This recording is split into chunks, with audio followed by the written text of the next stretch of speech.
Welcome back. As a devotion to strengthen the ideals of peace globally, 21 September each year has been set aside for International Day of Peace declared by the United Nations General Assembly. This year it was themed End Racism, Build Peace. But achieving true peace entails much more than laying down arms. It requires the building of societies where all members feel that they can flourish. It involves creating a world in which people are treated equally regardless of their race. According to Antonio Guterres, Secretary General of the United Nations, he says, racism continues to poison institutions, social structures, and everyday life in every society. It continues to be a driver of persistent inequality, and it continues to deny people their fundamental human rights. It destabilizes societies, undermines democracies, erodes the legitimacy of government, and the linkages between racism and gender inequality are unmistakable. As conflicts continue to erupt across the globe, causing people to flee, we have seen race-based discrimination at borders. As COVID-19 keeps attacking our communities, we have seen how certain racial groups have been hit much more harder than others. As economies suffer, we have seen hate speech and violence directed at racial minorities. We have a role to play in fostering peace, and tackling racism is a crucial way to contribute. We can work to dismantle the structures that entrench racism in our midst. We can support movements for equality and human rights everywhere. We can speak out against hate speech, both offline and online. We can promote anti-racism through education and reparatory justice. Discussing racism as a poison to global security and peace, I am joined live with Commodore David Nabeda via a phone call. Welcome on board, Commodore. Good to have you. Now, there is a global call to join efforts with the United Nations to work towards a world free of racism and racial discrimination. And of course, according to Antonio, he said we can work to dismantle the structures that entrench racism in our midst. How do you dismantle an already practiced structures anywhere in the world? Thank you so much for having me on the platform this morning. In response to your question about dismantling racism globally,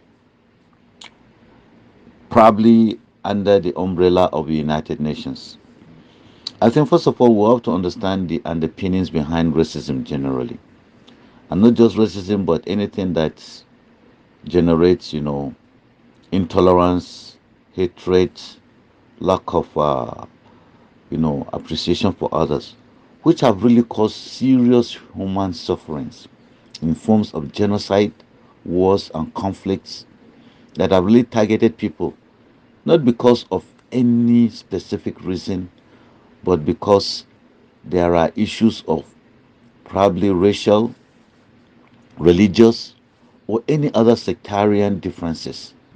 Now, on the surface, it will seem like racism itself is a problem.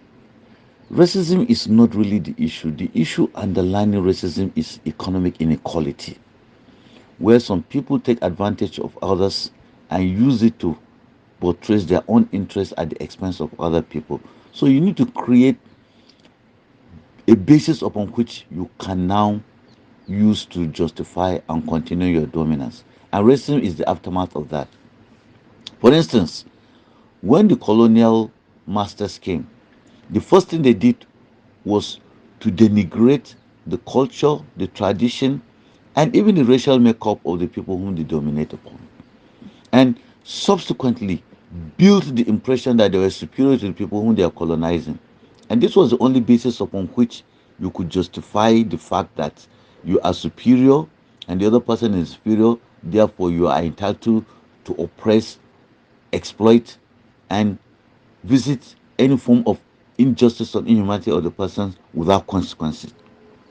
And when this thing becomes institutionalized, and then you make it ingrained into the mentality of not only the victims but the victors, then you build racism, you build religious intolerance.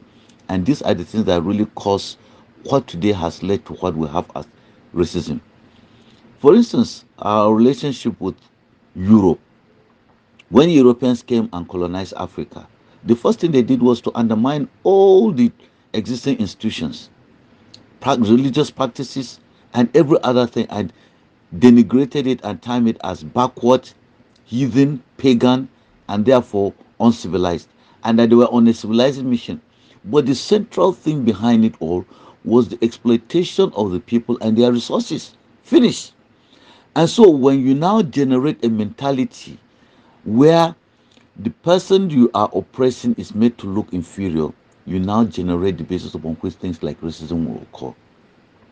United Nations can be a very important forum to fight it, but the United Nations itself is dominated by the people who are the people that are the generators of racism and hatred.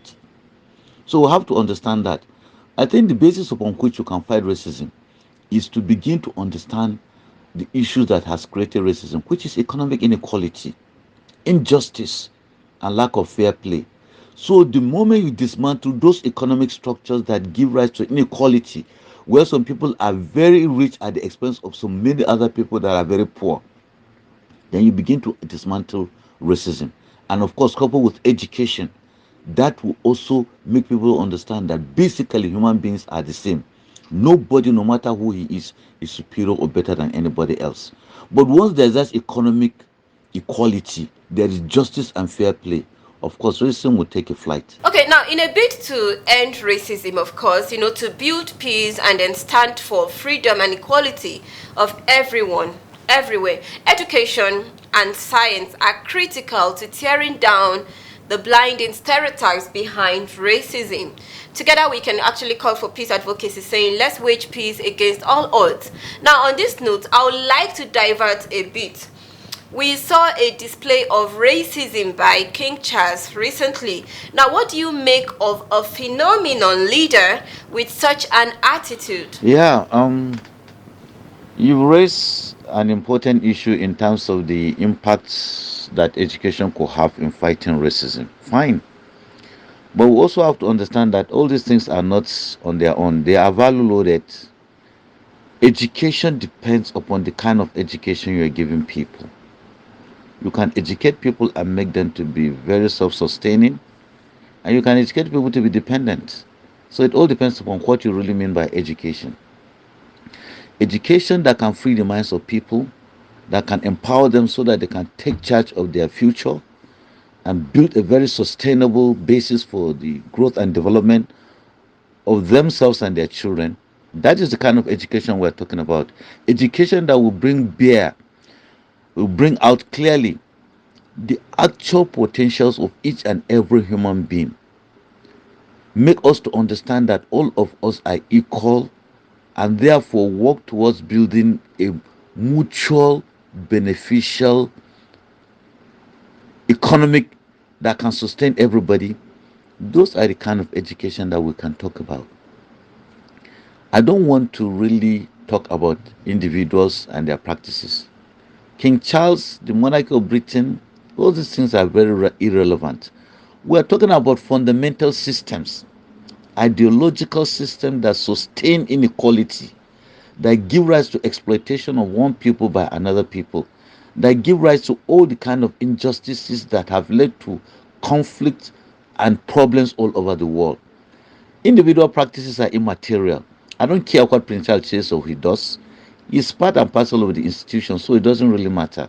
We should not be diverted into thinking about his practices or whatever he does. He has issues within the family. I mean, that's natural because that's the nature of the institution. Anyway, the monarchy is not there to help the poor. The monarchy is there to sustain the dominance of a few over a majority. That is just it. So let's understand that clearly. Let's not be diverted by Charles or Prince Charles or whatever he is. Let's concentrate on the economic system that exists that creates racism in the first place. There is exploitation of a majority by a minority underpinned by a capitalist economic system, which is predatory, which is undermining progress, and which is bringing a lot of conflict and human suffering. And we don't understand that, then we can never get to the root of the cause of racism, conflicts, injustice, and the development and poverty. Those are the critical issues, and we must understand them. Thank you very much. All right, thank you very much. It's always a pleasure to have you on board.